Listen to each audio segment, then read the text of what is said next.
Sənə nifrət edirəm. Ümidlərimi aldın.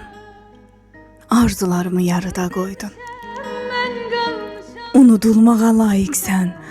Bunu da bilirəm, amma gəl gör ki, səni unuda bilmirəm. Səndən vazgeçə bilmirəm. Onurumdan, qürurumdan vazgeçdim, amma səni sevən bu qəlbimə söz keçirə bilmədim. Sənə nifrət edirəm. Çıxıb gedirəm deyirsən. Dəyərsizəm deyirsən. Bircə bunu bilmirsən, anlamırsan.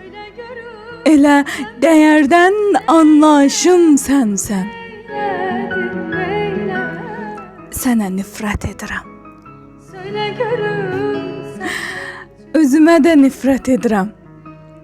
Bu qədər acıya rağmen səni unuda bilmədiyim üçün özümə də nifrət edirəm. Sənə nifrət edirəm. Amma gəl gör ki, səni sevən bu qəlbimə söz keçirə bilmirəm.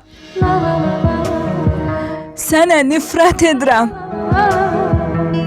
Amma nifrət edə də hələ də bir gün geri dönəcəyini ümidlə gözləyirəm. Sənə nifrət edirəm. Unudulmağa layiqsən. Bunu da bilirəm. Amma gəl gör ki, səni unuda bilmirəm. Səndən vazgeçə bilmirəm. Ürəyimə söz keçirə bilmirəm. Hər dəfə bu ürəyimi qırdın, yerdən yerlərə vurdun. Sanki bir ustaymışam kimi sən qırdın, mən təmir etdim. Amma gəl gör ki, söz keçirə bilmədim səni sevən bu qəlbimə.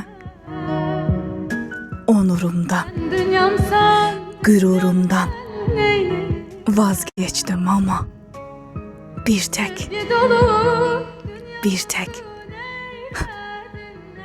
səndən vazgeçə bilmədim. Səni unuda bilmədim. Mən sənin qədər vəfasız, daş qəlbli olmağı bacarmadım. Səni unuda bilmədim. Bacarmadım.